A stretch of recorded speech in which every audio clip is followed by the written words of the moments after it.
Hello everyone, you have Royce here and welcome to the channel Sansevieria 101. So for this episode, we're going to take a break and featuring the Trifasciata species, and we are featuring the cylindrica species as of current. And what you see there are crab-like pincers of the first or the early stages of the inflorescence or flower bloom.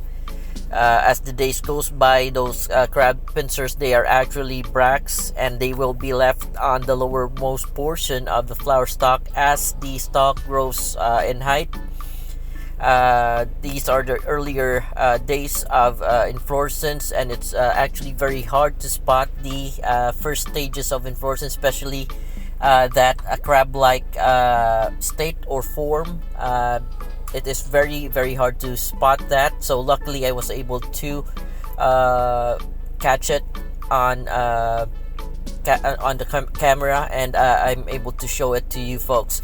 So as the days goes by, like I said, it will grow in height, and right now what it looks like is not crab-like pincers, but it looks like a cone-like structure that is that has doubled in height ever since we have taken pictures of the crab-like form of the flower spike.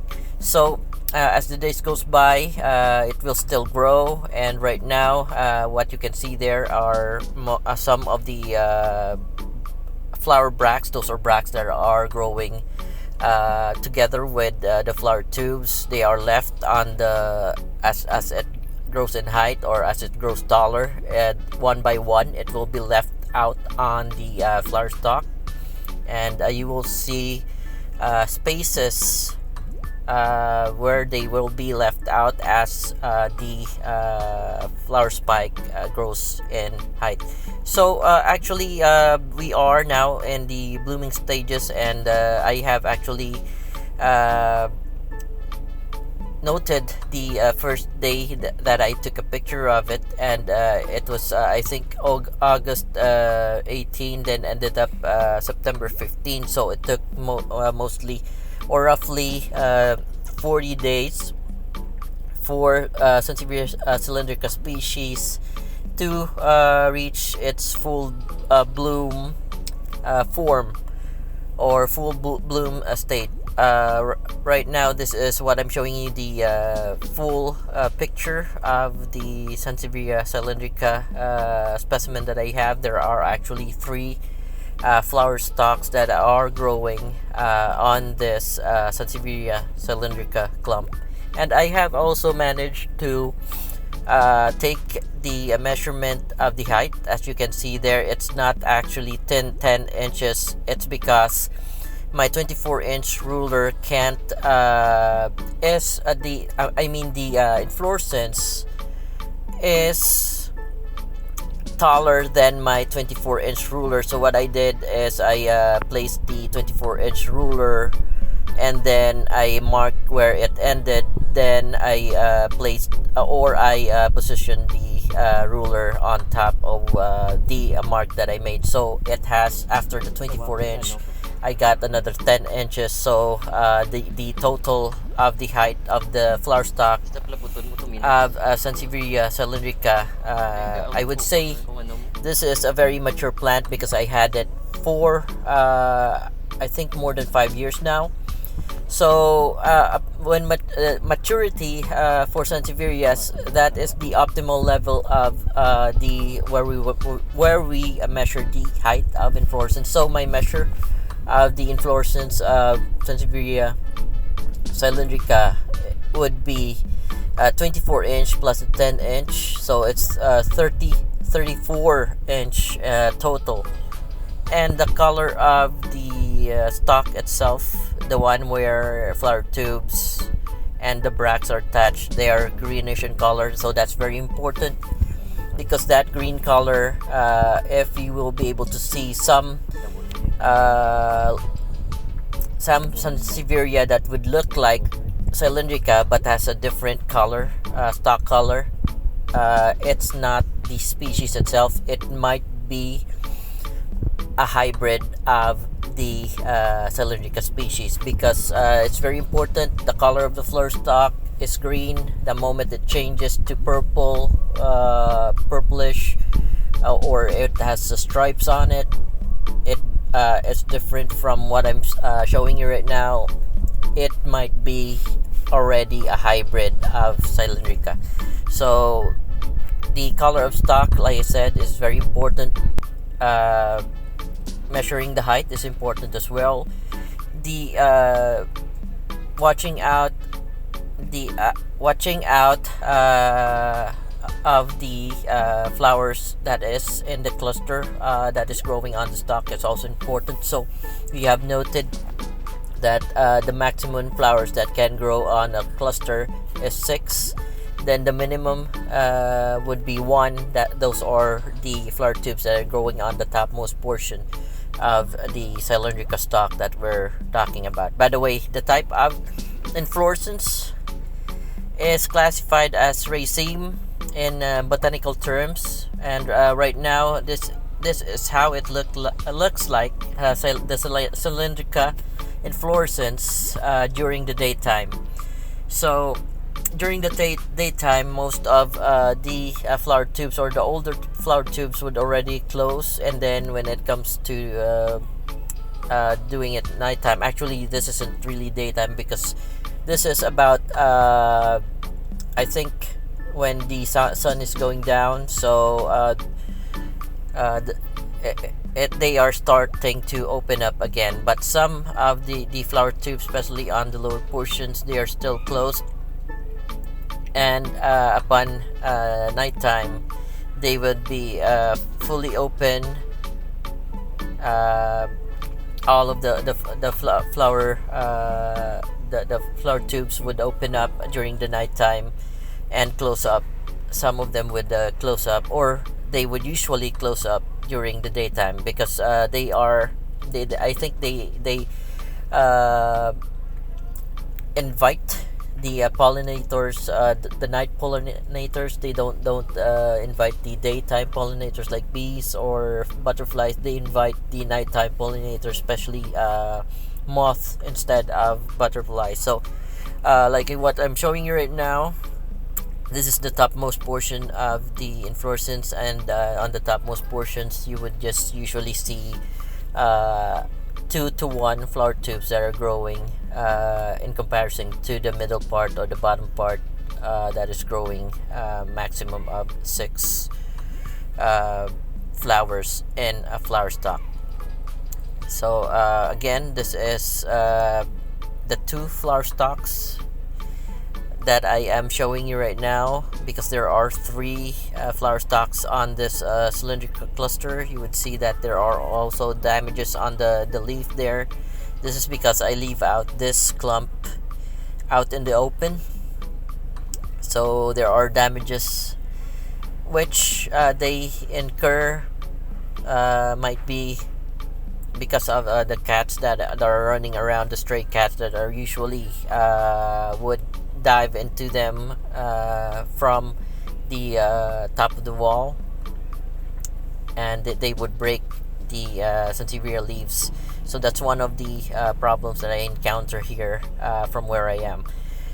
So we're still showing, like I mentioned, some of the flower tubes are still closed, but during nighttime all of them would open up, except for those that are not time for them to open up, especially the topmost portion of the inflorescence. So this other video clip is a comparison from which I took the afternoon, or the where almost the sun is going down. This one is already nighttime, and this is how they look like during nighttime, when they are most active, and the flower tubes are fully open to attract nighttime pollinators for them to bear fruit. So by the way, from where I am, they don't usually bear fruit when you don't intervene, or if you don't decide to breed them or make a hybrid of them or make a cross pollination. I can actually do a self pollination wherein I could use their own pollen and then rub it over the uh, the the tube wherein it receives the pollen for them to bear fruit. But I'm not going to do that because I have a lot of cylindricas that are in my that are already in my care. So instead, I look for other species that are also blooming same time. It's important for them to bloom same time because the pollens are fresh and they are at optimum state for pollination. So I checked around the neighborhood and I found I think I found Bacularis in bloom, and I found Roxburghiana in bloom. So what I did is those two species, those are the ones that I used to cross pollinate my this clump of Sansevieria cylindrica. So I think later on I will be able to show you the current state of my Sansevieria cylindrica. But what I'm showing you right now is actually a couple months ago. I just didn't have time because, as I mentioned, when I start doing trifasciata videos, cultivars, there are a lot of them, and I won't be able to do other species. So I decided to take a break and do cylindricas as well, and perhaps I would show you other cylindrica varieties after after this feature, and the bet I will be showing another video. Alright, folks, so like I said, I would update you regarding the current state of my Sansevieria cylindrica. So the species is cylindrica, and the variety for this specimen is patula, and this is how it looks like. It's actually about close to 5 feet, 4 to 5 feet, and this has already finished its blooming stages, and it is now in the fruit bearing stages.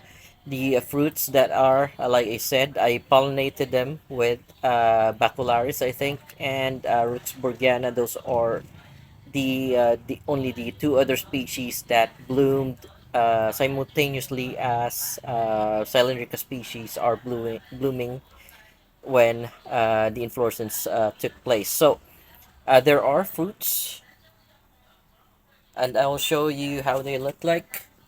It's actually very hot this time of day, and this location is not having any shade, or it's unfiltered, so you would see that the fruits are burned to a crisp, but I think they would be okay, and I think this is how they would naturally look like in the wild. So the fruits are actually burned up on the topmost portion. I could show you other